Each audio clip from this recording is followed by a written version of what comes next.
This week's video is sponsored by Squarespace, the all-in-one platform to build your perfect website.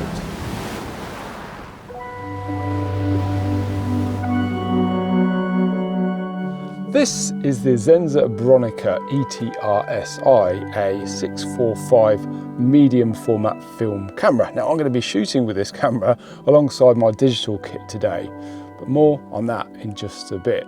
But have you ever started a photography project only to find your enthusiasm dwindle somewhat over time? Well, that's exactly what's happened to my Between the Hills project, where I'm documenting the buildings and the communities that fit within the landscape that I usually shoot. Now, I think it's fair to say that this is quite normal, I think, especially with a broad project such as this. You know, it's ongoing, there isn't really an end point.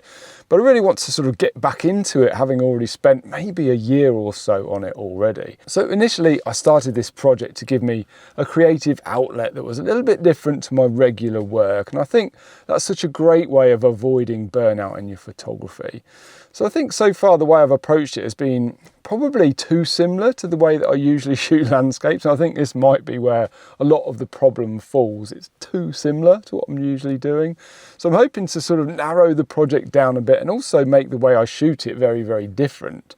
Hopefully that will inspire me to keep going with it. So I'm considering shooting the project in medium format, and more specifically medium format film, which is something I haven't done for quite some time. In fact, I think it was February 2021 actually was the last time that I shot film on this channel. So yeah, some considerable time ago, so no doubt I'm going to be very rusty. So yeah, I mentioned this camera in one of my recent newsletters, and it is the Zenza Bronica 645, which is the smallest medium format size that you can get, I think.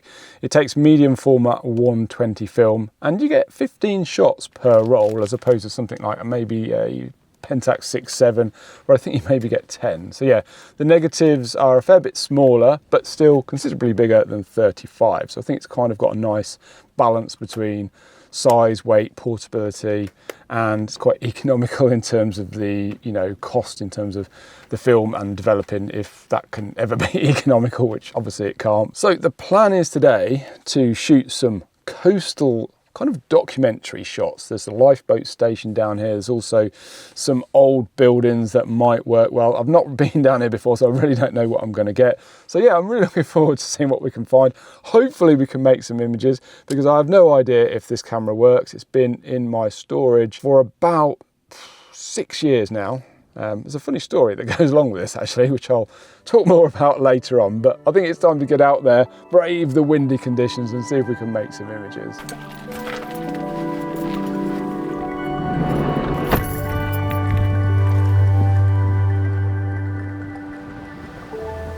So, because I don't even know if this camera actually works anymore, I think it's going to be a good idea to maybe shoot all of these images in digital on my Fuji X-H2 as well.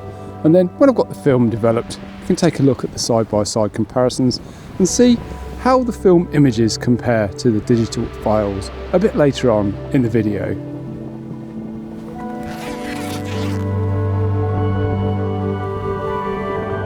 Got everything set up here looking down at the old lifeboat station, which looks absolutely amazing.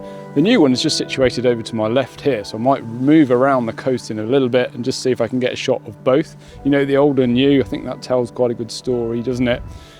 So currently I'm at f11, 125th of a second.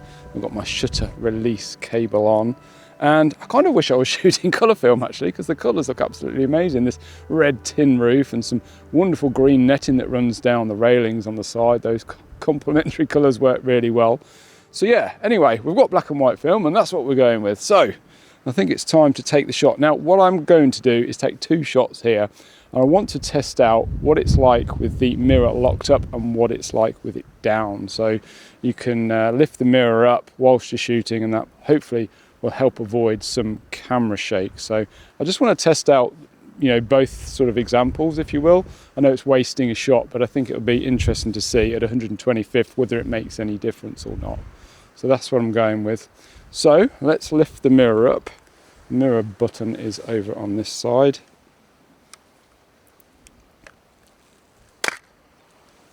Now we're ready to shoot. Now, one thing you have to remember to do is flip the mirror back down again when you wind on. Otherwise, you can't see your next shot, which means you kind of waste a shot really. So anyway, that's the first one done. Super excited to see what that turns out like. I'll put the digital one up on the screen, and as mentioned before, we'll go through the side-by-side comparisons a little bit later in the video once I've got everything developed. But I think it's time to move on, see if we can find a few more shots. I don't know whether I'm going to get another 13 shots from this location or not, but I'm going to do my best. I really want to try and document it, probably focus on some close-up details. I'm going to wander around the other side, see what we can find around there.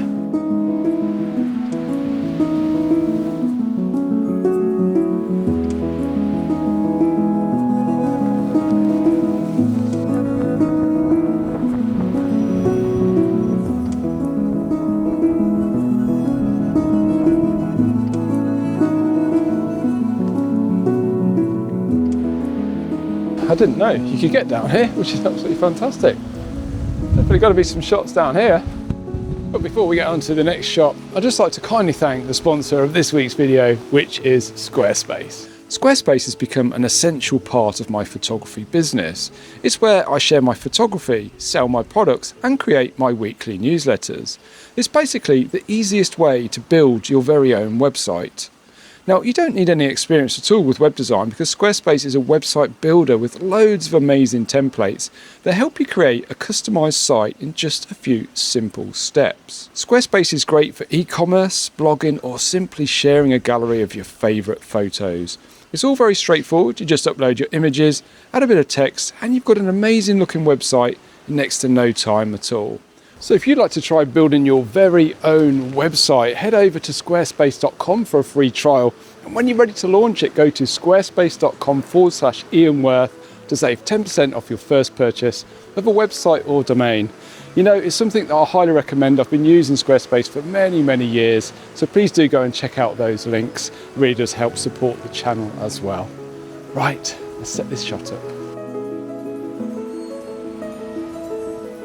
So I'm keen to get a shot of the building just behind me here, because that's the original lifeboat station, which dates back to 1886. So obviously this one must have been built afterwards, and the one over there even more recent. So yeah, I definitely want to get a shot of this building here. Maybe try and get some of these steps in as well. So maybe from here. So yeah, if we could get maybe a shot of this, obviously this is really wide, but if we can get this building in and the stairs coming down to it, I think that could be pretty cool and help tell the story. I didn't even know this one was down here. So yeah, let's get the bag and get one set up just here. The good thing about shooting with roughly a 40mm lens is you can pretty much work out where you need to be positioned before you get the camera out of the bag, because it's a very similar field of view, isn't it? So I think maybe somewhere about here. I just have to remember to set my tripod up low enough so I can see in the waist level finder. It's been quite a tricky one to set up actually, because I'm a lot lower down than the old lifeboat station building, which means I'm getting kind of converging lines, but I think that's maybe just something I've got to roll with. It's absolutely fine. There's not any other place that I can shoot it from really that's going to give me a whole view of it anyway. But I think it looks pretty cool. We've got the old steps coming down and some nice light running underneath the steps. I think it works quite well. There's a very contrasty black and white image. So I'm going to go ahead and take this one. I'm going to stick with the same settings as before, 125th of a second at f11. Just flip my mirror up. Right, let's take this shot.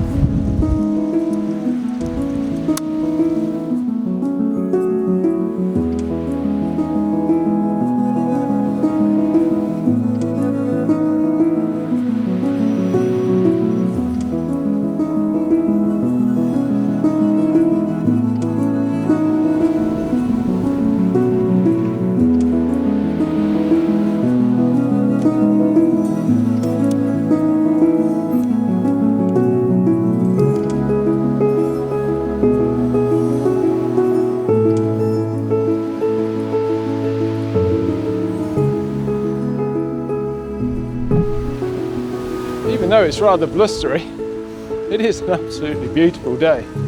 I'm pretty keen to see if I can take a shot of these lifeboat stations from around the coastal path here. Now, I am thoroughly enjoying myself so far today. I've taken 7 shots, doubled up on a couple, but yeah, it's absolutely fine, I think. Wow, it's absolutely amazing. What an incredible spot. Definitely want to come back here and do some landscape photography as well.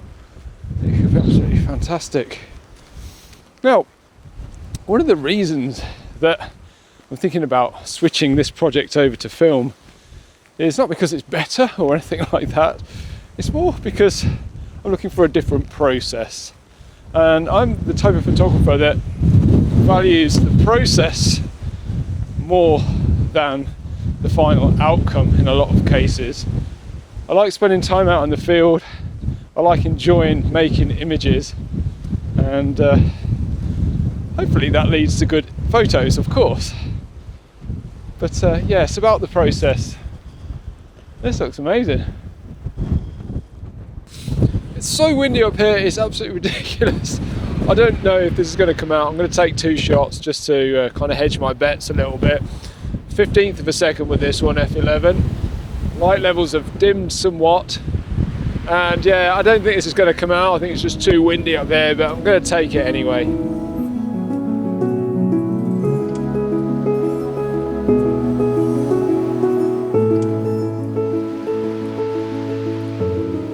So obviously we're back in the office now. It's about a week later after photographing that amazing location, which I definitely want to return to and do some landscape photography there. It's just absolutely incredible. Those old lifeboat stations look absolutely amazing, and definitely want to return there and take some more photos. So I sent my film off to be developed on the Monday, and I got the scans back on the Wednesday and the film back, or the negatives back, on the Thursday, so a pretty quick turnaround. So before we take a look at the scans, I just want to talk a little bit about this camera because yeah, it's got a bit of a funny story to it, like I mentioned. So I actually bought this camera around about 5 or maybe 6 years ago. I'm not entirely sure.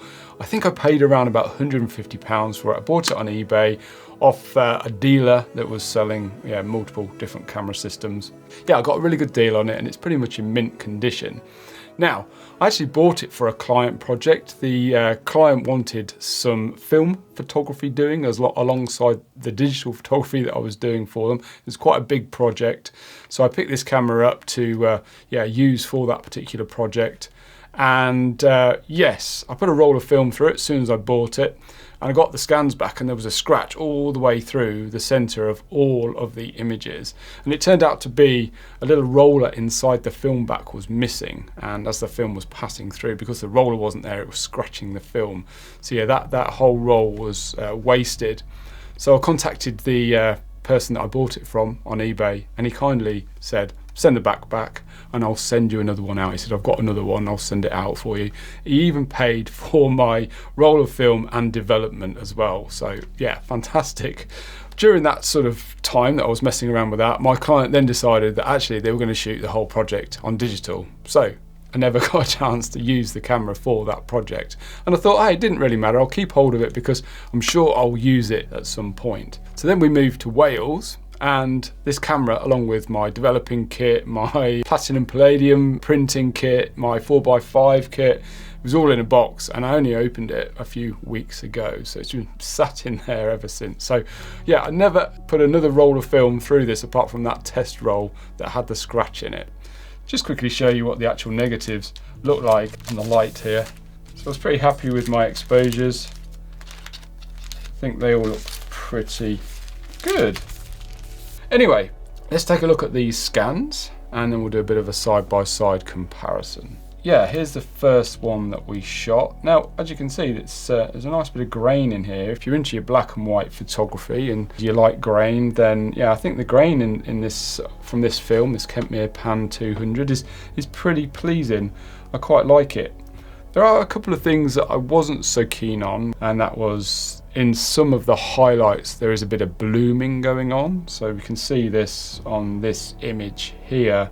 You can just see where the light's hitting the front of the lifeboat station. It's blooming a little bit, and that can work well for certain things, but I think for probably what I'm looking for, it's not ideal. So I think that was the only thing that I didn't really like about this film, really.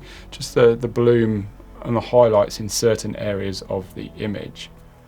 But overall, I was really happy with the image quality from the lens. I thought it was really nice. I didn't manage to finish off the full roll of film, but I took a couple of shots of my dogs when I got back.